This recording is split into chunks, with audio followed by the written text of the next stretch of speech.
Right now, this band of snow pulling up from the southwest here is delivering some light totals across Spokane and Coeur d'Alene. Millions of Americans are under freeze warnings as an Arctic blast came over the Midwest and East Coast. But we're still seeing here some major delays for westbound travelers as well. So folks that are headed into Airway Heights, allow for extra time. There are some detours available. We are seeing some areas of patchy fog up toward North Spokane and through the North Idaho Panhandle. But other than that, we've got a really gorgeous day ahead of us. I'm tracking a semi rollover that is leading to some major delays on the morning commute. I've been monitoring some of the current temperatures off of buoys that are on the Potomac, and water temperatures have now been ranging from about 33 to 36 degrees. Emergency crews still on scene in that direction, so definitely something to be aware of. Current satellite and radar here, we are under this weather alert because of a fresh blanket of snow. It's going to be a huge day, of course, for the 8 teams that are in Spokane for all of the games that are going to be going on at the Spokane Arena. And so we do have fire weather watches in place for these areas shaded in tan.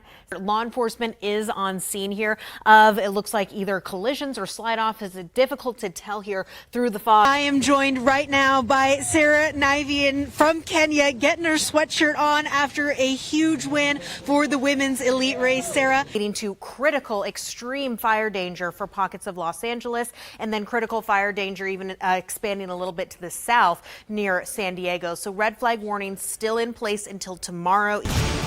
Welcome back. Right now we are under a weather alert here at Nonstop Local. It is a slick morning commute, and I do have one collision to report to you at this time. It's happened in the eastbound lanes of I-90 over near Arthur Street, as well as right before the Altamont exit. This is kind of near the Hamilton interchange, and right now it is pulled on over toward the left shoulder of the eastbound lanes of I-90, but it is causing a little bit of a slowdown toward that direction. Here's a live look of the conditions after, though, where that collision has happened, and things are moving back and smoothly over toward I-90 and Hamilton Street, but just something for you to be aware of in those eastbound lanes of I-90 if you're traveling from downtown Spokane out to the valley. As we take you a little bit more further west, this is what we're seeing out in the West Plains area. Definitely a snowy and frosty start, but road crews have been out de-icing and plowing the roadways. Of course, make sure you give them space.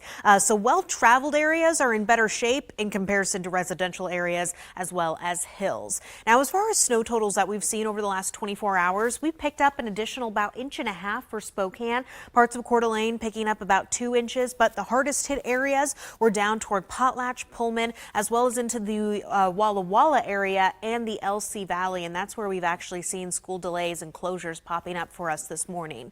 As far as what we've seen over the last about 48 hours, over the last 2 days with this storm system that moved on through, 4.5 inches for parts of Spokane and Coeur d'Alene, as well as Potlatch, and over 3 inches down toward Pullman, and over 6 for parts of Walla Walla. So, of course, if you got any photos, make sure you send them my way, as well as estimates of what you've actually got in your backyard.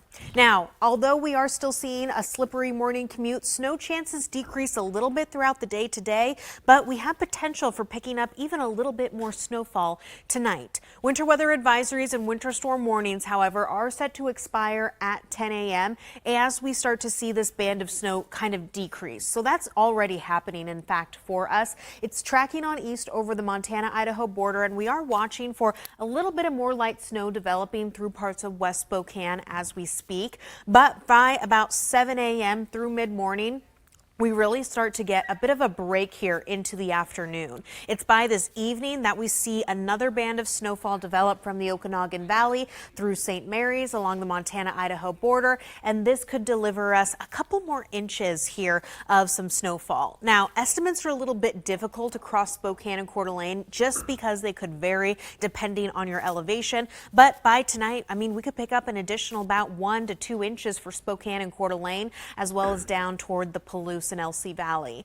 Winds are also going to be a little bit breezy, especially starting tonight with the arrival of some more snowfall. And if you were outside at all yesterday, you know that when we put any breezy conditions here on top of what we've been seeing, it feels bitter cold. So we will be a little bit breezy, winds coming from the southwest overnight tonight.